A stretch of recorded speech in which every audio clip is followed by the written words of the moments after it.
c'est pour, par exemple ici, fait tomber les points de vie d'un serviteur à 1. Donc qu'est-ce que c'est les serviteurs? Les serviteurs c'est des petites cartes, par exemple ici là il y a une charognarde qui, qui en fait vont te permettre d'attaquer les points de vie de l'adversaire. Parce que le but c'est de tuer l'adversaire, donc de chaque personnage, il y a plusieurs classes déjà, il y en a 9. Et chaque classe ont tous le même nombre de points de vie, c'est-à-dire 30. Et donc le but ça va être de baisser les points de vie de l'adversaire, soit avec des sorts, soit avec des monstres, soit avec plein d'autres techniques aussi. Donc par exemple, ici, là il y a une charognarde, c'est un serviteur, donc c'est quelque chose qui va se poser sur le board, enfin sur le plateau, et qui va pouvoir attaquer directement l'adversaire ou les monstres adverses. Et donc ici c'est son nombre de points d'attaque, donc ici il en a 2. Et ici son nombre de points de vie. Donc quand il va attaquer un monstre adverse, il va perdre, il va lui infliger ses points d'attaque, et lui, il va prendre des dégâts en fonction des points d'attaque du monstre adverse. Donc par exemple une 2-2 ici attaque une 2-3, il va lui infliger 2. Mais la 2-2 ici elle va mourir parce qu'elle aura plus de vie. Voilà. Donc ça c'est des principes de base. Et donc à chaque fois on peut tout le temps attaquer l'adversaire. Franchement c'est assez simple, c'est assez intuitif. Si vous n'avez jamais joué. Et donc je vais faire une petite arène. Et donc je vais essayer de continuer à vous expliquer petit à petit certaines mécaniques, parce qu'il y a plein de mécaniques différentes dans le jeu. Et donc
c'est ok.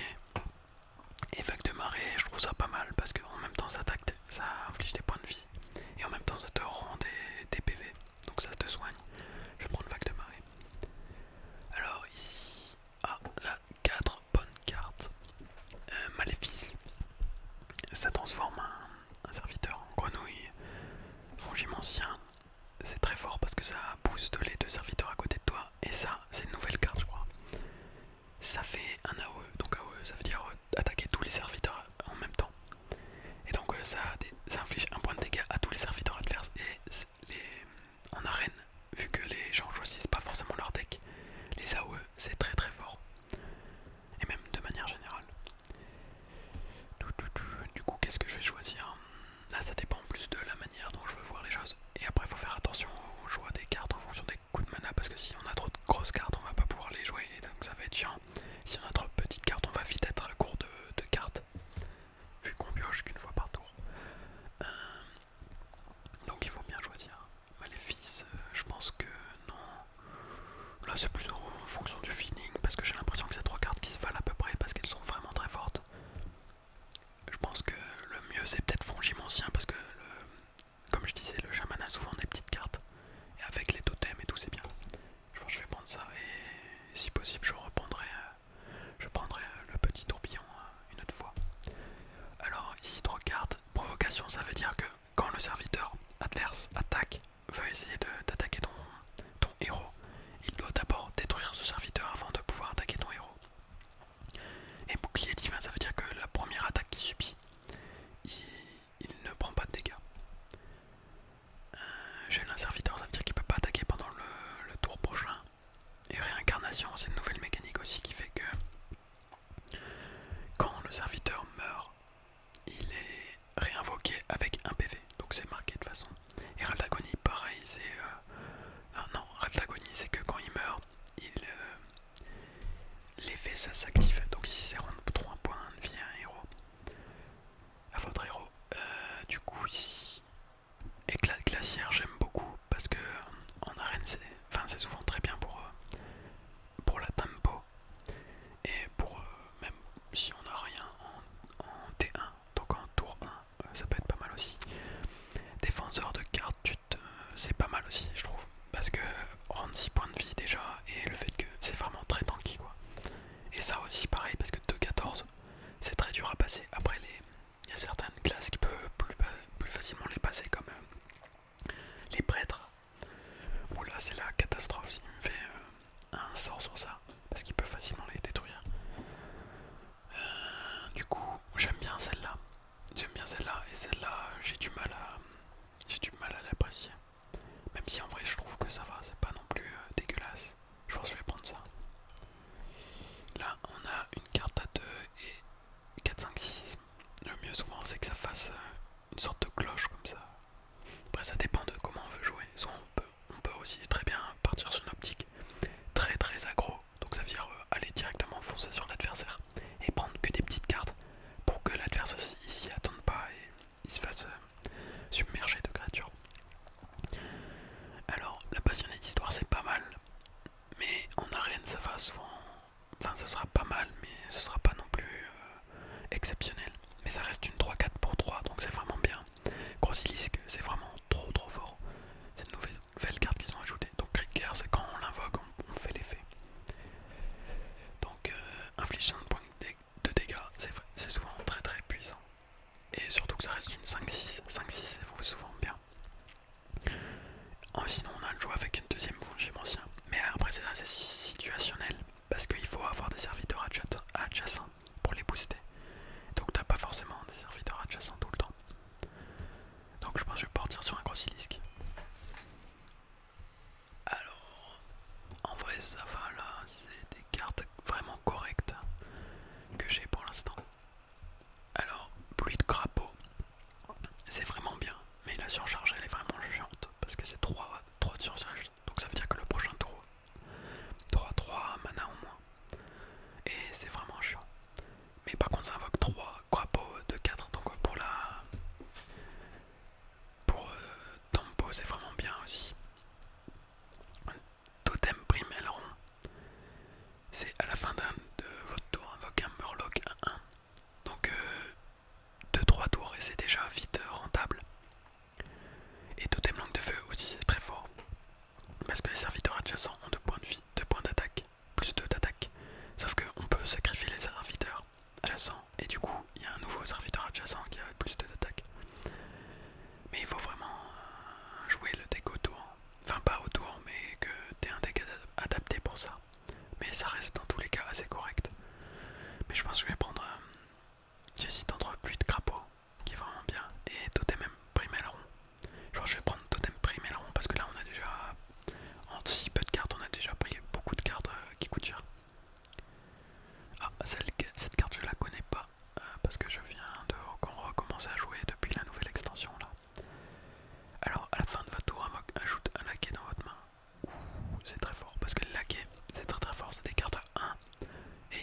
5 différentes et donc un laquais ça va être un laquais au hasard.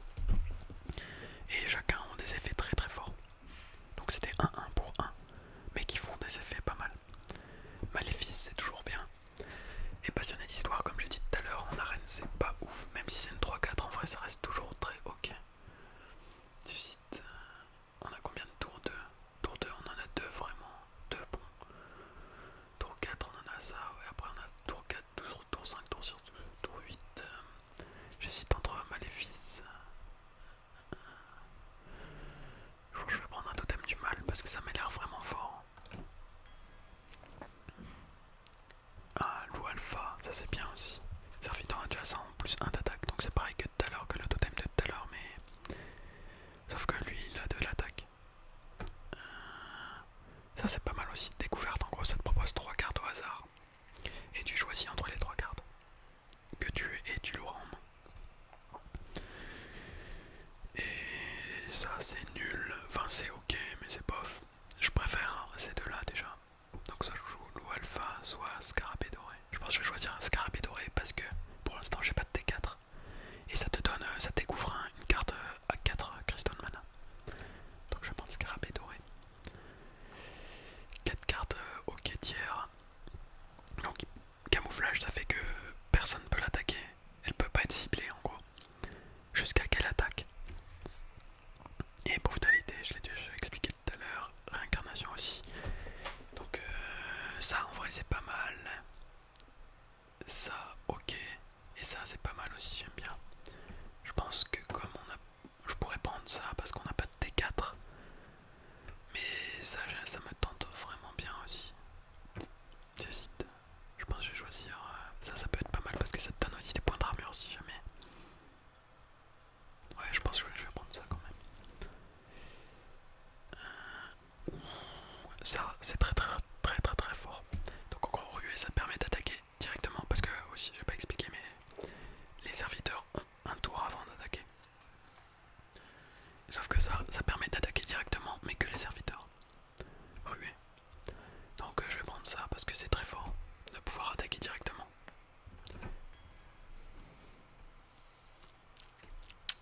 Une AOE, ça veut dire que ça attaque tous les serviteurs comme j'ai dit tout à l'heure. Ça c'est pas mal aussi, inflige 8 points de dégâts, mais sur charge 3 c'est vraiment chiant. Mais ça c'est vraiment très fort. 2 à 3 points de dégâts à tous les serviteurs, c'est bien. Et c'est ce qu'on veut en arène. Flamme, je pense qu'on n'a pas de T1, donc le choix va être vite fait. Je pense que je vais choisir Flamme Teint. 3 cartes, ok tiers aussi. Non ça c'est chiant. Ça veut dire qu'il peut plus réattaquer s'il a 50% de chance de s'endormir. C'est chiant, mais par contre il a des très bonnes stats pour son coup. Gastéropode 1-2. Donc toxicité, ça veut dire que s'il blesse un adversaire, même s'il a pas perdu tous ses points de vie,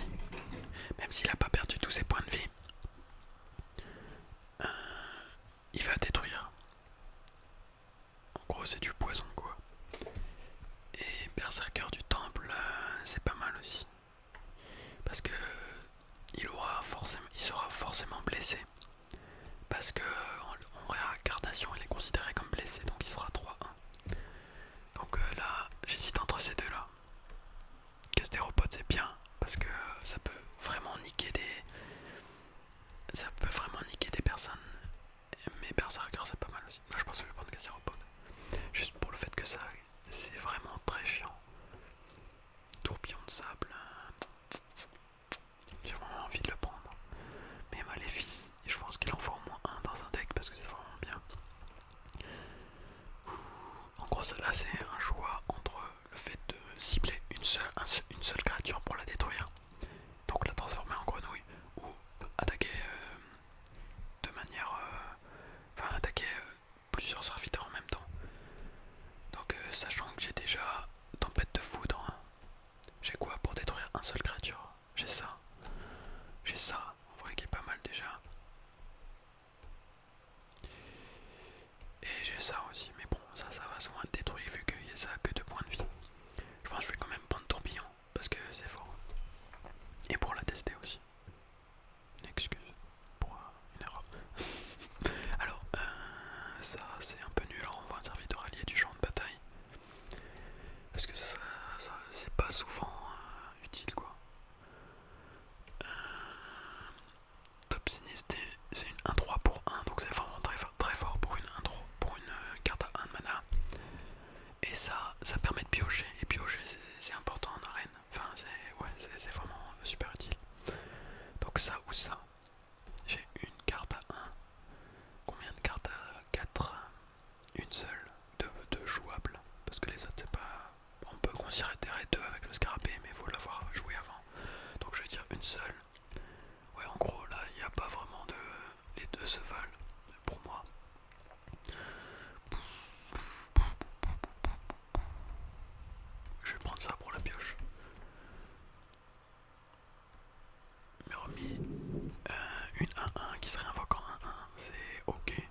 c'est juste que ça a des grosses stats. Dragon au trésor, grosse stats, mais inconvénient, ça donne 2 pièces. Donc pièce c'est une carte qui coûte 0 mais qui, quand tu la joues, te rajoute un cristal de mana pour ce tour. Donc c'est utilisé, c'est la carte qui te donne quand tu joues en deuxième pour avoir mon avantage. Et ça c'est une 2-4, donc c'est plus fort que les stats de base pour 2. Mais ça inflige un point de dégâts à un autre serviteur aléatoire. C'est un peu chiant. Ça peut vraiment être chiant. Mais après, si tu le joues, ouais, ça dépend. Parce que sur ça, ça peut être bien. Ah, j'ai pas pris le dragon au trésor, c'est vraiment bien aussi. Mais j'ai combien de cartes à 4? 1, 2, 2, 2, je peux encore. 6. J'ai combien de cartes à 6? 1, 2, 1, 2, 3, 4. Parce qu'après, j'ai les cartes à plus de 7. Faut aussi faire gaffe à pas trop prendre de grosses cartes. Faut faire vraiment un équilibre. Je pense que je vais prendre dragon au trésor. Même si ça peut donner un avantage à l'adversaire, souvent on n'a pas beaucoup de cartes en main, on arrête. Coûte un cristal de moins pour chaque serviteur adverse.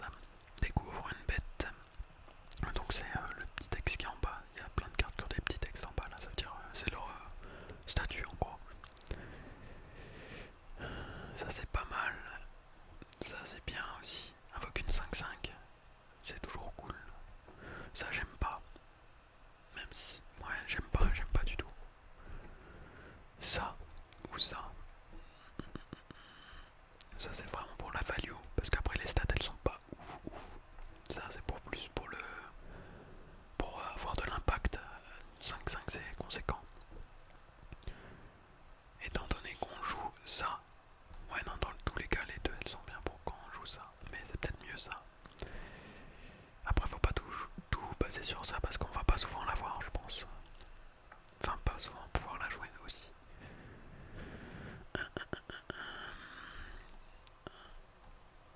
2, 3, je commence à en avoir, ça va. Allez je vais prendre ça. Parce que j'ai... Allez, c'est parti. Bon clairement ici, on va choisir entre ces deux. Parce que ça c'est bien, mais ok. Mais je préfère ces deux. Donc en gros c'est un peu les mêmes effets. Ça invoque des cartes avec provocation plusieurs. Donc c'est vraiment chiant à passer pour l'adversaire. Ça peut vraiment le ralentir. Mais les surcharges sont chiantes pour les deux. Est-ce que je prends une carte à... Je pense prendre une carte à 3. Vu que j'ai vraiment rien à 3, ça me fera un truc à jouer à 3.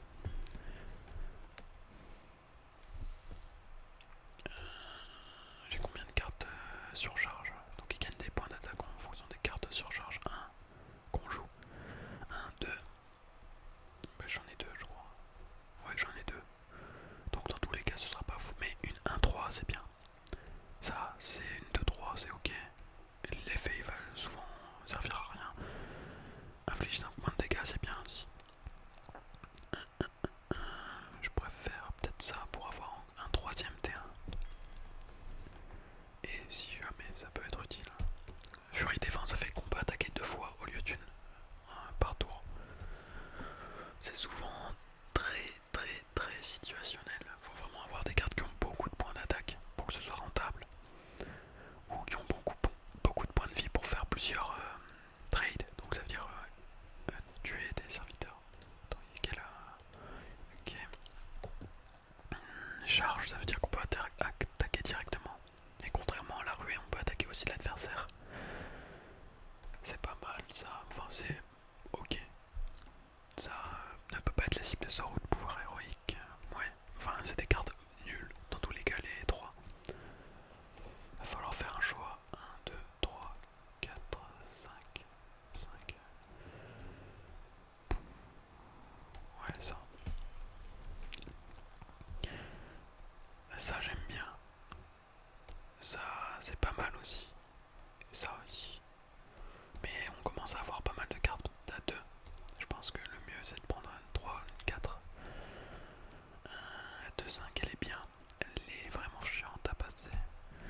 Et le Fnapper, les deux, c'est vraiment, ça reste sur le board quoi, sur le plateau, parce que ça réinvoque à chaque fois, ça réinvoque les deux petits 1-1, donc c'est bien. Je pense que je vais prendre ça, parce que j'aime, ouais.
que ça peut-être. Donc je pense que je vais prendre ça. Même si en vrai je pense que là dans mon deck c'était peut-être mieux l'autre.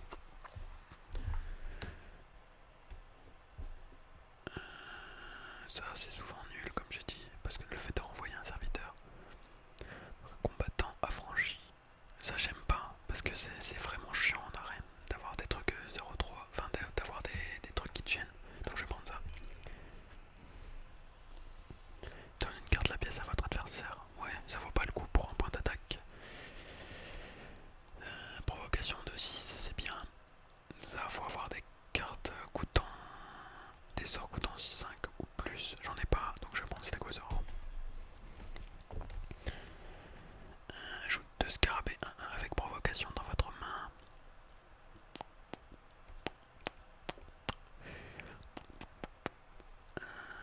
Deux scarabées 1-1 avec provocation.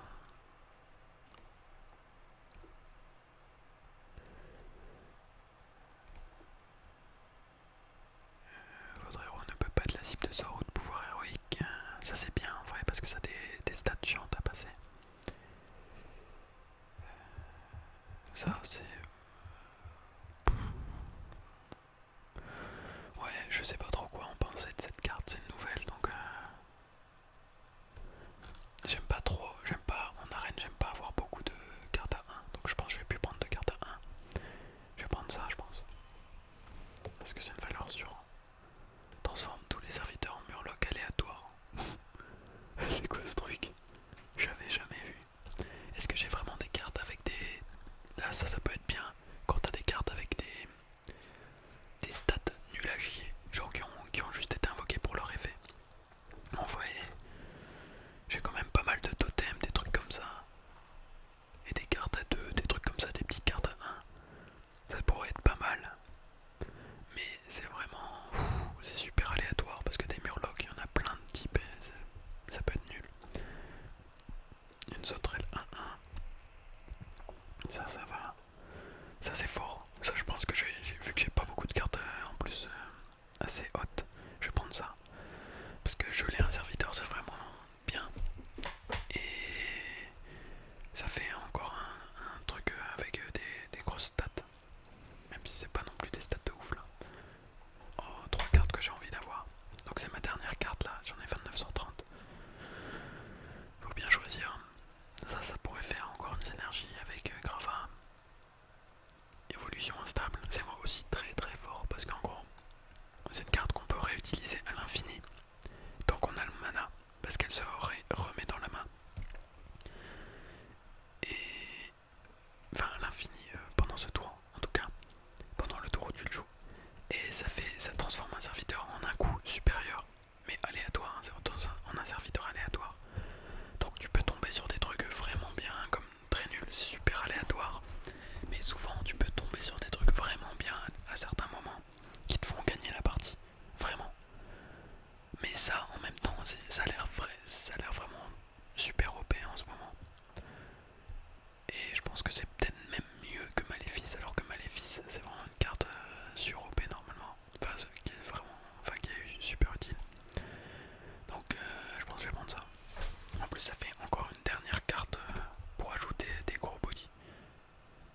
Enfin des grosses cartes, même si j'en ai pas beaucoup là. Là ça m'énerve un peu parce que arrivé en fin de partie, quand les gens vont pouvoir invoquer des gros trucs, j'aurai pas des trucs de ouf à invoquer, donc j'ai intérêt à gagner avant. Voilà, donc je pense que je vais faire les parties. Je trouve que je n'arrive pas à estimer le deck, mais ça va. Je crois que ça va. Après, comme je le dis, je joue pas forcément super bien. Donc là, je vous dis à tout de suite. Enfin, pas à tout de suite pour vous, mais à tout de suite pour moi. Pour la suite et surtout les parties. Donc, je vais sûrement essayer de mettre pendant les parties pour essayer de changer, d'ajouter